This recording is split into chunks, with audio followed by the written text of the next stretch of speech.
the Chief Executive Officer of Neteng Solutions. Now, he's one of Africa's finest network engineers and consultants, and he is here with us. You are welcome on our network, no, sorry, on our SME service. We're talking network today, so it's all good. Well, welcome, man. Good to have you here. Yeah, good morning, good morning. First of all, you're very young. You've got your own business, and that's exactly what people who are watching want to know about because they want to know how they can make their own business and make it grow. So we're going to be learning from you or taking sample from your experience as a business owner, a small business owner here in Nigeria. First of all, how long have you had a Neteng consulting service? Yeah, A networking service, rather. Solutions or netting consulting service. I've been on for over 5 years now, for about 5 years now, in the telecommunication industry. Okay. So the journey has not been a really smooth one, you know, from starting up to where we are, and we thank God that so far so good. We've actually gotten to a tangible milestone. Okay. Yes, Yeah. yes. Did you start the business as just you? And how far has it come since then? I didn't start as just me. I had mentors. That actually groomed me into the business. Though I've been into the telecommunication business for roughly 10 years now.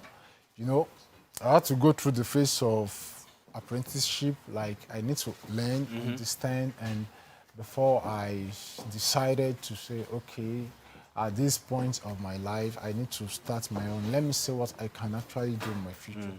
So then I had mentors, like I said. I had friends. I had colleagues. I had some friends that they will always be there whenever I have issues. So I wouldn't say I started it on my own because it is not what I can just do on my own. So nowhere in there did you tell that there was an investor, because if it's such a business that you can't just go into, I'm seeing that there might be an investor somewhere. So tell us, is it that easy to get started with or without an investor? Like I said, before an investor we want to invest into your business, they need to see what you can. There needs to be something on ground. Yes, they need to see something on ground.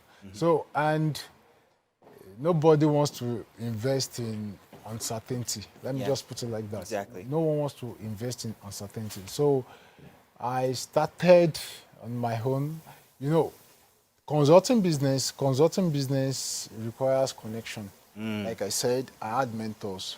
So the mentors actually gave me the connections I need. So now what plays off is the relationship I build with the network.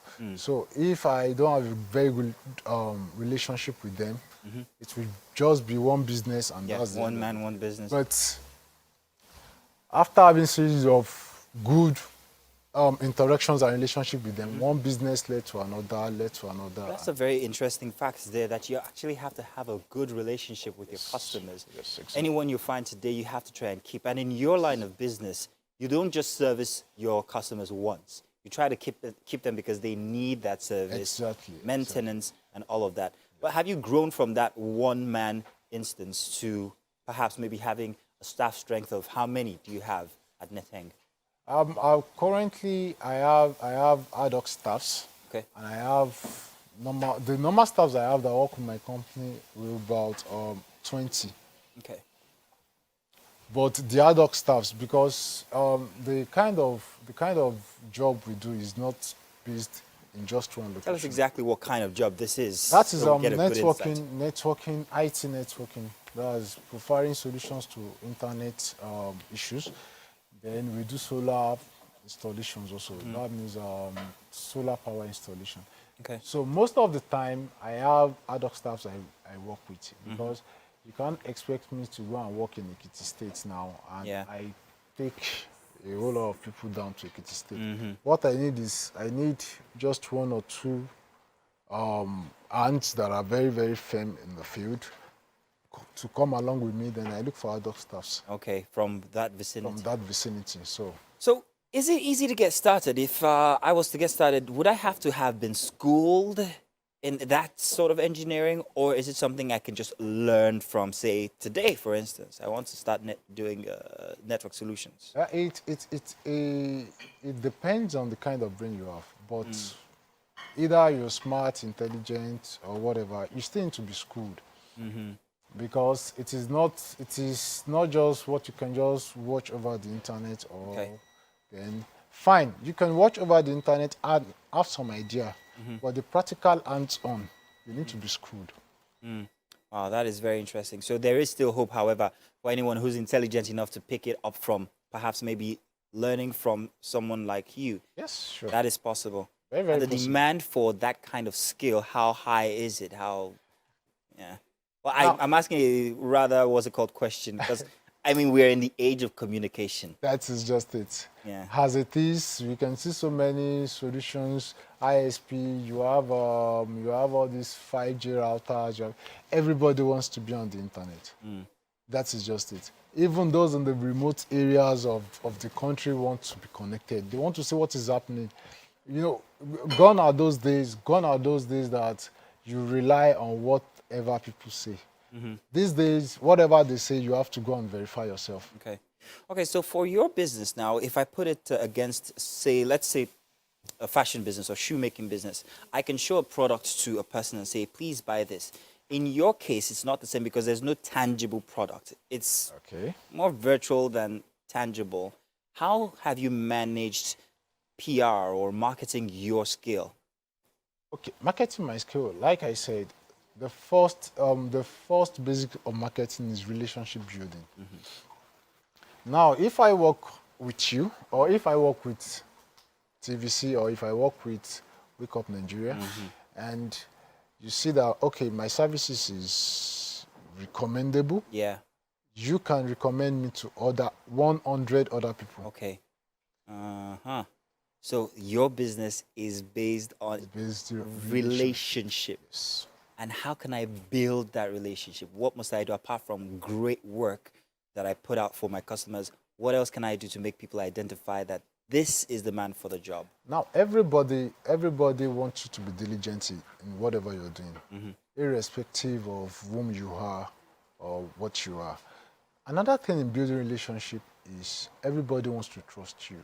People want to see you that, okay, if this guy is saying my network will be up in 10 minutes, it will not exceed 10 minutes.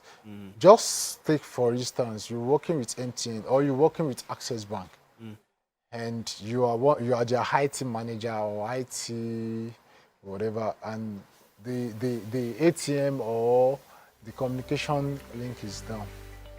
They want a very fast turnaround time, like So you the have next to 5 provide minutes. that. You have to provide. You have to stick to that ability and even try and supersede it as it goes. Exactly. So it's grand to note that relationship is a very big factor in your kind of business. Now, one sentence or maybe in a few, if there's anybody out there who is in your business or your kind of business who's starting off or who wants to get started, what's that one advice you have for that small business? Now, what I would advise the person is, there is an adage that says a step at a time. You don't need to rush. You don't need to rush the process. Just find the right channel, find the right people, and start steadily. You will eventually get it. That's just it. There's no magic about it. You heard it from Emmanuel himself. Find the right channel, find the right network, get started a step at a time, and you will get there, even if you're just only beginning. Thank you very much, Emmanuel, for coming through. And maybe, yes, here at Wake Up Nigeria, we might need your services and would be expecting you very, No very soon problem. No problem. for a very small fee. No problem. Thank you very much, Emmanuel. All right. And thinking, hopefully, you guys have learned something. And maybe if you need some little help here and there, you always know the man to call right here in the studio.